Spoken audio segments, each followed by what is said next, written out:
सरकार के घर सबके लिए हैं या सिर्फ अपने लोगों के लिए? ये सवाल एक बार फिर से पॉलिटिकल दिल्ली के कॉरिडोर्स में घूम रहा है और इस बार बात किसी आम आदमी की नहीं बल्कि आम आदमी पार्टी के supremo and ex chief minister Arvind Kejriwal की है। जब दिल्ली हाई कोर्ट ने सेंटर के स्टाइल ऑफ वर्किंग को एक फ्री सिस्टम फॉर ऑल कहकर खामोशी तोड़ दी, तब समझ में आया कि इशू सिर्फ एक बंगलों का नहीं बल्कि political vendetta versus legal entitlement का है। ट्विटर पर हैशटैग शीश महल ट्रेंड करता है। बीजेपी रैलीज में प्राइम मिनिस्टर मोदी से लेकर दिल्ली के नेता तक केजरीवाल के घर को व्हाइट एलिफेंट और 5 स्टार लाइफस्टाइल बोलते हैं और अब हाईकोर्ट सीधा सेंटर से रिकॉर्ड मांग रहा है कि कौन सी पॉलिसी की बेसिस पर एक एक्स चीफ मिनिस्टर पर और एक नेशनल पार्टी के हेड को घर देने से रोका गया। जस्टिस सचिन दत्ता ने क्लियर वार्निंग दी, you can not pick and choose, और ये लाइन ही सरकार के सिलेक्टिव जस्टिस मॉडल पर एक बड़ी डिबेट खोल देती है। क्या सच में सरकार के पास पावर है कि वो डिसाइड करे कि कौन घर डिजर्व करता है और कौन नहीं? या फिर ये केस एक और एग्जाम्पल है कि जब तक आप रूलिंग पार्टी के खिलाफ खड़े हो तब तक आपको अपने लीगल राइट्स के लिए भी कोर्ट जाना पड़ेगा। केस की कहानी सिंपल लगती है पर अंदर से काफी मर्की है। आम आदमी पार्टी की तरफ से सीनियर एडवोकेट राहुल मेहरा ने आर्ग्यू किया कि जब उन्होंने प्रपोजल दिया कि केजरीवाल को 35 लोधी एस्टेट अलॉट किया जाए तो सेंटर ने बस टाइम मांगा, इंस्ट्रक्शंस लेने की बात की और बाद में वही बंगलो एक एमओएस को दे दिया गया। कोर्ट में मेहरा ने कंप्लेन किया that whenever the matter was listed the centre's lawyer kept seeking passovers और इसी बीच क्वाइटली अलॉटमेंट हो गया। जस्टिस दत्ता ने ये सुनकर इस सिलेक्टिव अलॉटमेंट को ब्लंटली रिजेक्ट कर दिया, ये कहते हुए that it is completely unacceptable, you have allotted 35 Lodhi estate while you seek passovers, you are not interested in this matter. Last time the same thing happened. Previous day also. There was a clear direction for records. The waiting list cannot deter allotment. It has never deterred in the past. ASG Chetan Sharma ने argue किया that a political party could not demand allocation of a particular bungalow और waiting list बहुत लंबी है। उनका stand था कि केजरीवाल को घर as and when it becomes possible दिया जाएगा, लेकिन कोर्ट ने सेंटर को कट करते हुए कहा कि पहले क्लियर करो कि अलॉटमेंट कब हुआ, बिफोर 26 अगस्त या बाद में। जज की टोन से क्लियर था कि सेंटर की क्रेडिबिलिटी इस इशू पर डाउटफुल लग रही है। The court went on to add, I want to know the governing policy for allotment from the general pool. What is the waiting list? You can't pick and choose. I want to see when it 35 Lodhi estate has been allotted before August 26 or later. That is very crucial. इसके बाद अब the court has demanded records on housing policy and waiting list by 18 September. आपको बता दूं कि इस पूरे issue में आम आदमी पार्टी का स्टैंड स्ट्रेट फॉरवर्ड है। गाइडलाइंस के हिसाब से एक रिकॉग्नाइज्ड नेशनल पार्टी का प्रेसिडेंट एक गवर्नमेंट रेजिडेंस डिजर्व करता है जब तक उसके पास कोई और हाउस ना हो। अरविंद केजरीवाल ने अपना ऑफिशियल रेजिडेंस 6 फ्लैगस्टाफ रोड अक्टूबर 4, 2024 को वेकेट कर दिया था और तब से वो एक टेम्परेरी अकोमोडेशन में रह रहे हैं। आम आदमी पार्टी के लॉयर का कहना है, all pre conditions are met, there is a national convener who is also the national president, we are requesting a centrally located residence. लेकिन सेंटर के डिलेज और अलॉटमेंट्स ने इसको एक हाई स्टेक्स लीगल बैटल बना दिया है। यहाँ पर आयरनी देखने लायक है कि एक तरफ अरविंद केजरीवाल का फ्लैगस्टाफ रोड वाला बंगलो है जो बीजेपी की लैंग्वेज में शीश महल है, अब भी कंट्रोवर्सी का सेंटर है, तो दूसरी तरफ वही अरविंद केजरीवाल अब घर के लिए कोर्ट के चक्कर काट रहे हैं। दिल्ली की नई BJP chief minister Rekha Gupta ने रिसेंटली कहा that it is lying as a white elephant with the Delhi government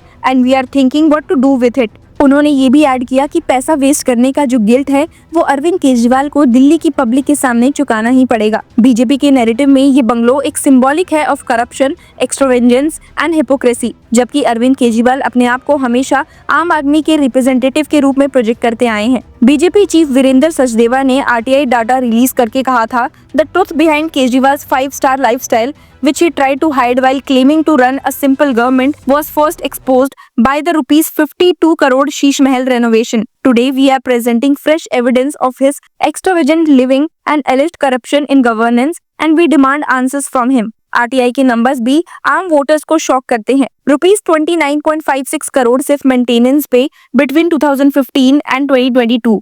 Sachdeva का कहना है, even the upkeep of properties owned by industrialist और large multiplex complexes in Delhi would not cost this much annually. It shows the royal standards Kejriwal maintained और perhaps points to another case of corruption. हम में से कोई भी 2011 की वो photo लंबी लंबी ढीली ढीली शर्ट्स की, टूटी हुई सी चप्पल की और उसके बाद वो 2013 का एफिडेविट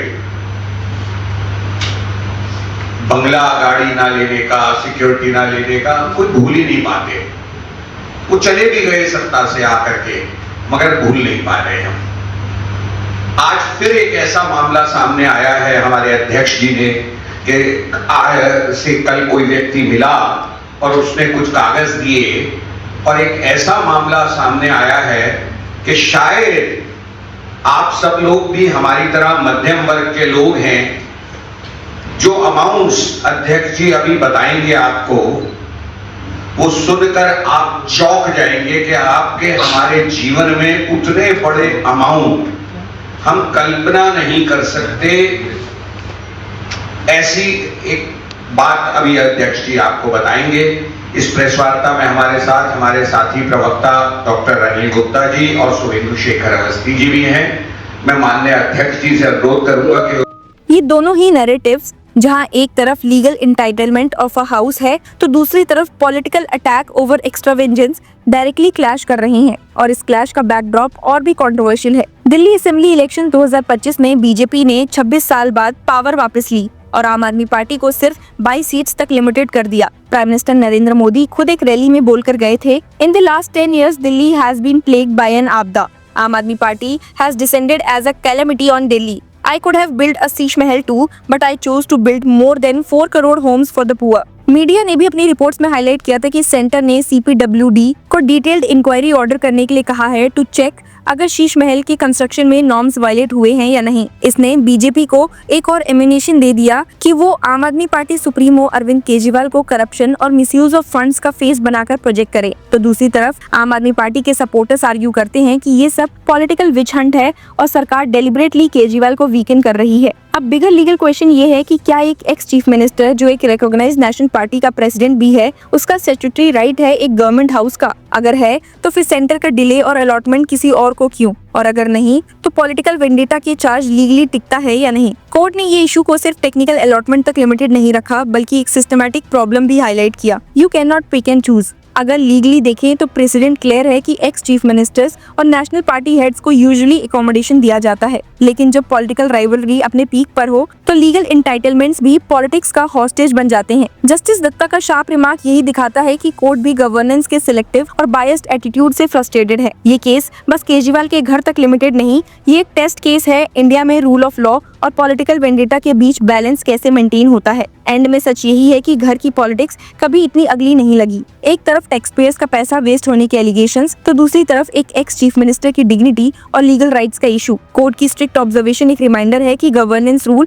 और पॉलिसी सबके लिए इक्वल होनी चाहिए, लेकिन जब तक पॉलिटिक्स डोमिनेट करेगी तब तक एक बंगलो भी एक बैटलफील्ड बन जाएगा। अरविंद केजरीवाल के लिए ये बैटल सिर्फ एक घर की नहीं बल्कि एक नैरेटिव की है कि वो विक्टिम है या विलन। आपको इस पर क्या कहना है हमें कमेंट्स में जरूर बताइए एंड कीप फॉलोइंग अस।